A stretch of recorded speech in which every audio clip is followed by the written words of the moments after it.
Touching Spirit Bear, Chapter 27. Cole needed no second invitation to the cabin. Fumbling with the zipper, he crawled from the tent and sprinted through the cold rain. When he opened the cabin door and let himself inside, Garvey greeted him with a wink.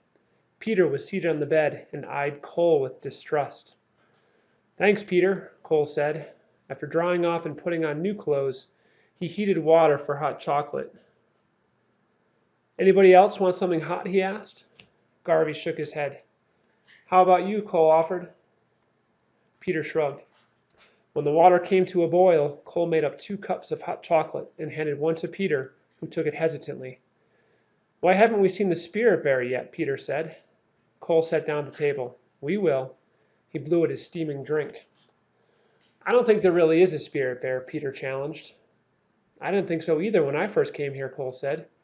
"Even after I saw it, I thought I had just imagined it." He pulled up his sleeve to show the long scars from the mauling, but this wasn't my imagination. "That could have been from any bear," Peter asked. Garvey stood and stretched. "I'm hitting the sack." He pointed over by the door. "Cole, you sleep there, and Peter, you sleep in the bed." He handed Cole a rolled up piece of foam. "Here, it beats a hard floor. Use one of my blankets tonight. Tomorrow we'll dry out your sleeping bag." "Thanks," said Cole. Garvey stretched out his own foam pad and positioned himself between Cole and Peter. "Whoever stokes the fire during the night gets an extra pancake in the morning," he said.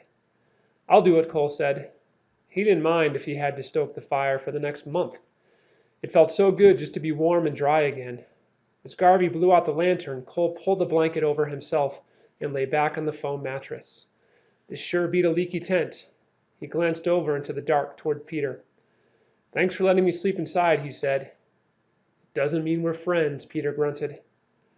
In the days that followed, whenever Garvey left the cabin or walked to the stream alone, Peter took the opportunity to get back at Cole in some way. Twice he walked in his muddy boots across Cole's sleeping bag. Every time he passed by the hooks where they hung jackets to dry, he knocked Cole's jacket to the floor. At night, when he went out to go to the bathroom, he left the door standing wide open. Returning, he did the same. Cole slept the closest to the icy air and had to get up to close the door to keep from freezing. The final straw came when Cole returned from a walk alone around the bay. He found the bear carving on his totem destroyed. Someone had taken the hatchet and hacked the carving completely away. A familiar rage burned inside Cole. He confronted Peter in the cabin. "Why did you wreck my bear carving?" He tried to keep his voice calm. Peter shrugged. "You never really saw a spirit bear. Besides, what are you going to do to me? Beat me up again?" "No, I'm not going to beat you up. But can't you leave me alone?" "I suppose you've never done anything to me," Peter said bluntly. Garvey listened quietly. Cole had a sudden idea. "I know there's another big log around the point that would make a good totem. If you want, we can drag it here for you to make your own totem."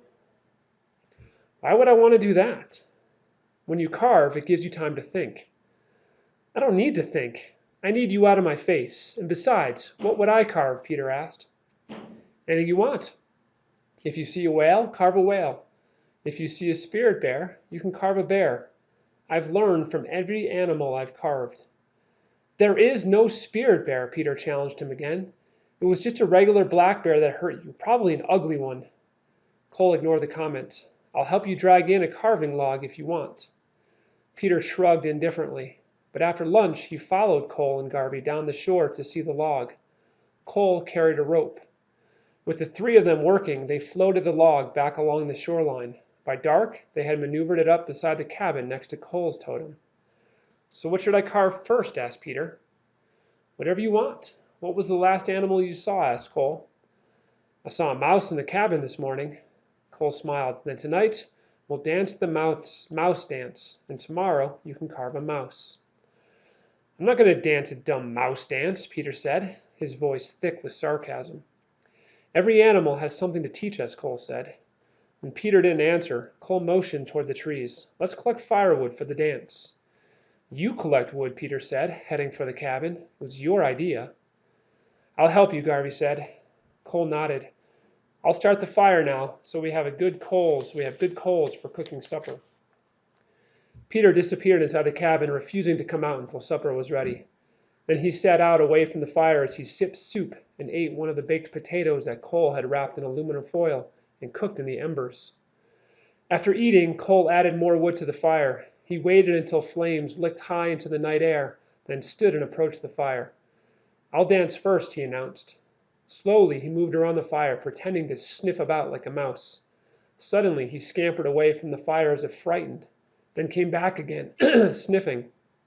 Finally, he pretended to eat a full meal. When he finished, he sat down.